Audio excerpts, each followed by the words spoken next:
Bonjour, c'est un immense plaisir et un privilège d'être ici avec vous tous et toutes qui appréciez le Nord et particulièrement la communauté d'Ivujivik autant que moi.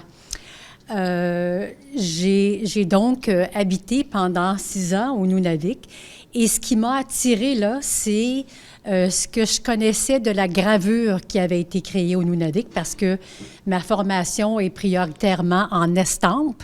Et puis, le Nunavik a toute une histoire très particulière en gravure qui est née spécifiquement à Iyaituk, qui est devenue pour moi une place mythique parce qu'il s'est créé des œuvres très importantes dans la communauté qui sont typiques du Nunavik, qui diffèrent grandement de ce qui était produit à Qumaq, donc anciennement Cape Dorset.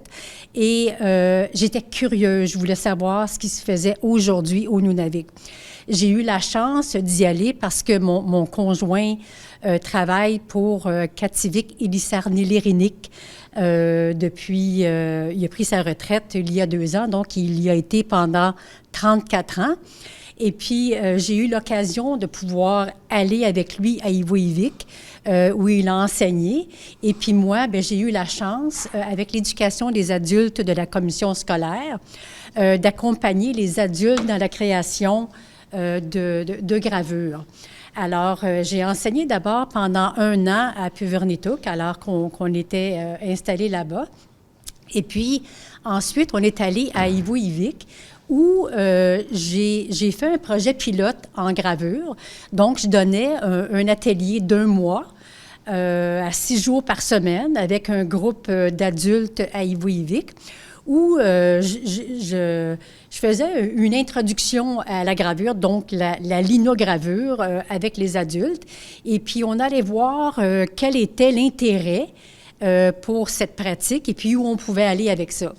Ça a été un succès. Ça a été, il y a eu une dizaine d'adultes qui ont participé, puis il y a eu des images extraordinaires qui ont été créées. Et puis donc, on m'a demandé à partir de là de donner des ateliers itinérants dans les communautés. Je suis allée en tout dans 10 communautés des 14 communautés du Nunavik, où chaque fois, je passais 1 mois à travailler avec les gens pour faire de la gravure. À la fin de tout ça, puis ce que je faisais pour chacun des ateliers, les participants créaient entre 3 et 5 plaques d'images différentes. Et puis, avec leur accord, bien sûr, je prenais une image, donc une gravure, une image imprimée de chacun de leurs tirages que je remettais à l'Institut culturel Avatak.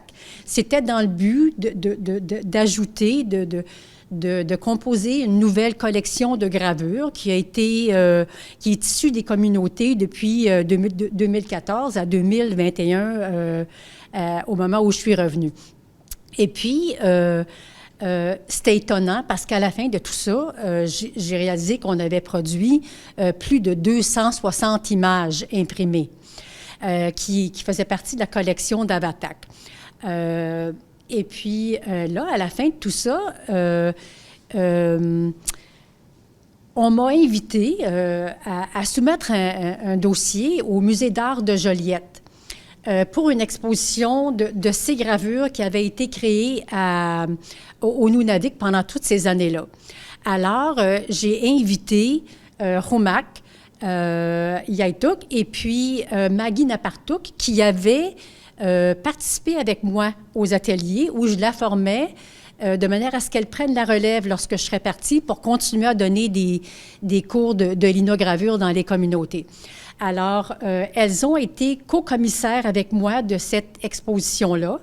Et puis, on s'est retrouvés, we found ourselves, Qumaq, Maggie and myself, in Ivujivik, where I had received a grant from the Conseil des arts et lettres du Québec, so that we could work as co-curators for that exhibition. We met in Ivujivik, where we spent 5 days together. It was the beginning of the pandemic, so they couldn't come to Montreal, to Iyaituk. So while I was here for one summer, I photographed at Iyaituk the 250 prints that were there. I printed them, and when we met in Ivujivik, we looked at 250 prints together, and we had to bring the selection down to 60 prints for the exhibition in Joliette. What I found is that the whole selection process with the two women was extremely interesting, because we came with each of our baggage. I had my view. I had an aesthetic that I was attracted to, that was influenced by my own art education, my own culture, and it differed in many ways from their approach. So I'd like Qumaq to talk about how we proceeded to select the work and what stood out for them in the work. Hi. As you see that Lyne was talking about, how we selected the artwork, and it was very, very interesting to work with her as she taught, and how we pick our special prints that Mag and I picked was because I believe in my culture. My culture is my life. It's me. My way of life is up north. So what we picked, Mag and I, was our beliefs in our culture very strongly. The way we live, the way I lived in the past, and I see other communities that they made some prints that are strong to them in their own culture. Like in Nunavik, we live almost the same way, but we have little bit of different dialects, even though we understand very well each other, but we all live the way we have to hunt, the way we survived, the way we lived growing up. And we had no trees there. We have no trees, and they had their trees. But when we saw all the prints, we selected what was strongly showing our culture and the way we live and the way we are in there still, in our hearts always. And Lyne we understood pretty well the way she sees it and the way I see it. So we were working well together with that, because I understood her and she understood me. And that was the best way to select some artwork that are strong to both of us, and that it will show on Juliet. The shows that Juliet showed is mainly about Inuit way of life, that how we are, how still we are. Like we were working hard together. She taught us very well how to work on printmaking, and with Maggie and I, we worked well. We were talking in Inuit just to understand which is the most important that is showing very well. So we explained to her, then we decide. That was helping out a lot. And that's how Juliet has the prints. And still, when we make prints, that's how I still do, the way we are, and the way I was told from our grandparents, our fathers, mothers, anybody who is an Inuk. That's the way we do it. The way I do. Mm-hmm. And Lyne understands that very well, and she's a good teacher.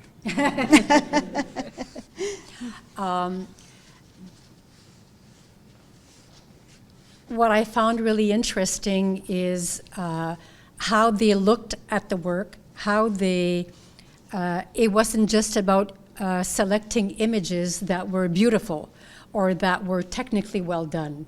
It had to be meaningful. It was very much linked to storytelling. And for example, Maggie and I, and as Qumaq left the room, selected some of her work that would go on the show. And then Maggie would leave, and Qumaq and I would select work from her. And we selected a print of Qumaq's. We didn't bring any images on the screen, but Qumaq did bring a few prints to show you that were produced by her in Ivujivik. One of them is a snowflake and an igloo. It's very simple, very beautiful, but for her, it had meaning beyond what a snowflake is to us. You know, and if I represent snow, it'll often be in a landscape that that means something totally different. But snow for the Inuit is directly tied to their way of life. And I would like her to talk about that print, which you can see afterward, because I find it really interesting in terms of what one thing can represent to us and to them. Yeah. So could you talk about that? No? About the snowflake? Yeah. It's going to take time. Is it okay? The snowflake, when I was a little girl, because grandparents, my parents, they used to tell us about how important the snow is and how we can build an igloo, because we lived in it to survive in it.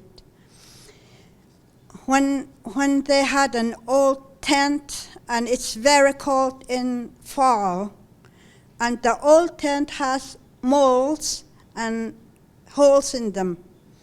But when they have an hulik, how do you call that in English? Lamp? A lamp. Yeah. The fire would be burning, but because the tent is old, and it's really, really cold now because of late summer, beginning of winter, and there's no snow yet, and the snow comes later. But when there's too many holes, and it's hard to really manage the tent, when the wind comes, the fire would be moving around, like, be careful not to shut it out, because it's going to be more cold. But it doesn't help much, but at least they had fire. And from there, they would be stepping on the snow when the snow comes. But in my head, I start to imagine, because I was so touched. I'm always touched by my culture anyway when I learn about it from my ancestor. When I started to think, wow, that tent is not going to be used anymore because they're going to move to an igloo. But I made sure that I saw the first snowflake falling down. One little snowflake. That's my imagination as a little girl. Wow, the snowflake comes down, and it says to me, that means it's going to be an igloo built. Because first snowflake falling down means warmth. It's cold, the snow is cold, yeah, I know. But to us, it's warmth, because we will have a shelter, because there will be no more holes in when we are inside. And in that igloo, they will have a warmth, and also the fire will not be moving, and we will not be so cold. When they were starting to have a snow, they had to step on it to make an igloo, but some were lucky. But still, to make an igloo is like a big time survival for the whole family, because it keeps us warm together. So that's how I made that, with many little points over there. I know they have 6.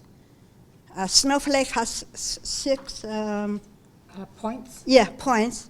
But I made many points on that snowflake, because it's, in my mind, it says to me, from generation to generation to generation, a survival to make igloo to survive for our great-grandparents and our lives. Thank you. Yeah. Je trouve cette histoire extraordinaire parce qu'elle traduit très bien la vision qu'on peut avoir d'une simple image, comme un igloo et un flocon de neige. Alors, c'était de même. Alors, pour toute la sélection des œuvres, on a eu plusieurs discussions relativement à plusieurs des 60 images qu'on a sélectionnées, ce qui a fait en sorte que je les regardais tout à coup d'une façon très, très différente. Alors, j'ai adoré ce processus. Ça a été une expérience extraordinaire pour moi parce que ça m'a davantage sensibilisée au regard inuit pour la d'œuvres en images. Merci beaucoup. D'accord, mec.